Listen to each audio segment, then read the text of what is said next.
We really started experimenting with the idea of having open, free minting. That one image was the blueprint on which we designed the whole of it. And we validated that there are a lot of people that actually want to tip. Something that we introduced was the ability to unlock extra links or content for whoever owns the first edition. We just launched the PWA, and I think the whole team was extremely excited that we finally have the app live and working, and in the newest iteration we had. But now we had to tackle the dreading task of getting it onto the iOS store. Yeah, I hate Apple. It's really good for the user, but it's just destroying development and progression of the human race. So, yeah. Wow, okay. No, it does, dude. It does.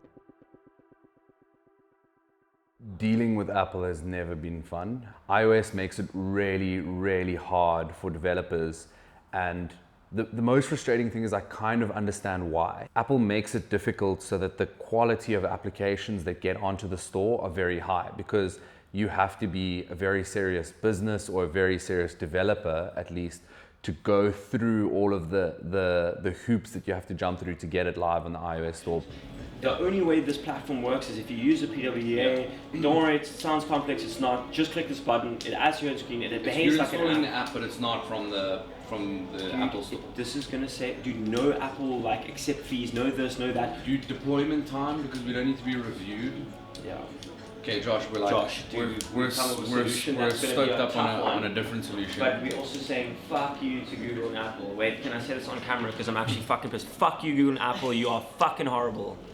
But also, Google and Apple, thank you. We really appreciate everything you do for the ecosystem. You're harming our business. We're trying to help digital creators, and you're making it super hard. You want to take 30% of all the tips and fees from creators. It's horrible. PWA stands for Progressive Web App. It's literally just a website that looks like an app. Or the only difference between a website and a PWA is that URL bar will disappear and the bottom bars disappear. So then it becomes full screen. But it's a little bit better than that.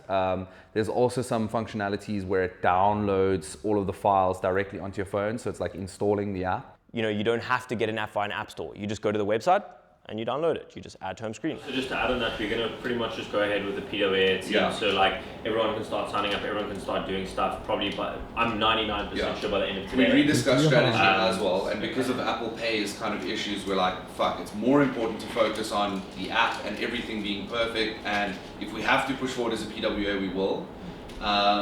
So Apple is now lower on the priority list. So from the investor perspective, they understand, they're always looking at it from a user perspective. They want the company to succeed, and they look at it as if they're a user, right? So they're going, well, I don't know what a PWA is. So we had literally just deprioritized pushing the app onto the App Store, but after chatting to the investors, we had to reprioritize it and make sure that we do have an app out and that's accepted on the iOS store as quickly as possible. We still wanted to drive our customers to the PWA, but we had to have an iOS version out so that investors could test this, use the app, see it for what it is, and feel comfortable giving us an investment. Why did this impossible task of putting an app on the App Store, why was it given to Lwazi? Why did it come? Because he's a legend. Lwazi's a legend. I think he understood the business need and the fact that we had to get live in the iOS store. So essentially Lwazi just stepped up to the plate and he said, look, I have the most experience in this. I don't mind busting my head against this brick wall until it cracks. And that's what he did.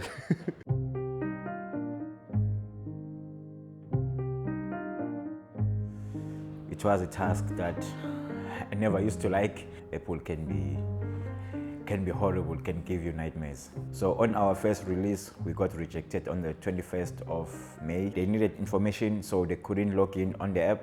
And that took them a week to actually come back and tell us that they can't log into the app.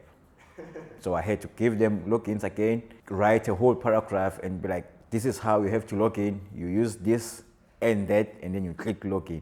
And then they were like, no, but this app doesn't use Apple Pay. You can't be having links redirecting you outside of the app. You have to do everything in app. Rejected us. They needed more information also as to what they're actually supposed to be testing. But surely they know what they're supposed to be testing. Why is it our job to tell them what to test? Yeah, if you don't specify stuff, you'd expect someone that doesn't know the app to actually just navigate through the entire app. to figure out as to what the app actually does. They rejected us again. And then this morning, jumping on April issues.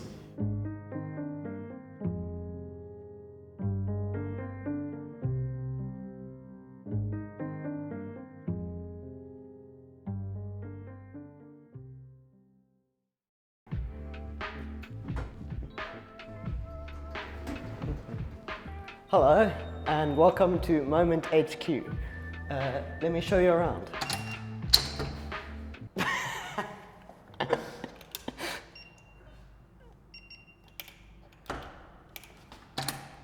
Hello, and welcome to Momint HQ. Hello, and welcome to... We're just doing one take, okay? Hi. Easy. So this is our main reception area. If we were like more of a normal business, we'd probably have a receptionist or something here, but we don't have that. So this is all gonna go. You can imagine like a big Momint sign in that glass there. You might recognize this is the set that we use for NFT Academy and a few other things. Very cool.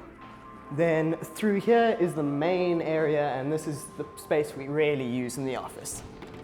A little kitchen area, fridge with required energy drinks. We don't drink alcohol in the office. That was for an event. Coffee machine. Here we have the rec room. We have a TV, an Xbox, and a couch.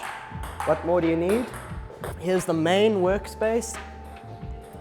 This is where our devs sit over there. The people that tell us what to do sit over here. Over here, this is the cool room. This is where the creatives work. You can see it's pretty decked out. We've got cool posters and stuff. This is where I sit. Steph works in UI over here. Nathan Adlanier sits over there. Tommy, as he just left his room. Boardroom, we have meetings and stuff in there. Pretty cool, I can't show you that, all top secret stuff. And then just like a naughty room. I think that's about it. So, back to you, Loazi. Now I might actually release a feature, and then someone might reject it. But then if I release it again, someone else might be reviewing the app, and they can be just like, no, it's fine. It's just a matter of being lucky, and someone might be understanding as to why you might want to access your camera. The application is for content creation, so obviously I might want to access my camera. So I implemented in-app purchases. So the button had an icon of an Apple logo and a pay. So to them, automatically, that was Apple Pay. So they were like, no, your app is misleading, reject.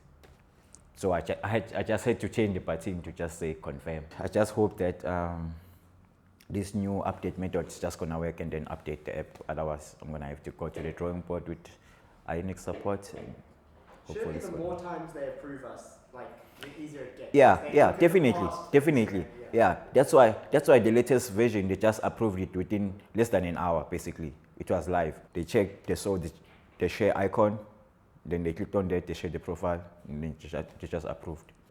It's kind of like a love-hate relationship. Like it's not the worst having an app store, but it really slows us down. Like it ridiculously slows us down. So I'm not always the happiest to, once finishing a couple of features, going like, wait, now we have to deploy in the app store. I'm like literally just going like, oh, I have to do this now. But you got to deal with it. It's part of running a business that has an app and has to be on multi-platforms. So we've got a good standing with Apple in terms of the fact that we're live on the store. So what is cool is we put a lot of effort into finding people that we could speak to at Apple to help us resolve the issue. And we did manage to get that right, which now means that we have a direct line of contact in Apple that we speak to whenever we do have issues. Getting an app on the App Store is always really, really tough, specifically for iOS, but we've resolved all the problems and we're live, and it's absolutely incredible. And I don't think they're going to take us down anytime soon. So you can download it, download Momint on the App Store, or you can use a PWA, or you can use it in a browser, and that was always our goal. I care in a big way about the success of the business, whatever direction it goes in. So it was important to me that, I make the exit as easy as possible.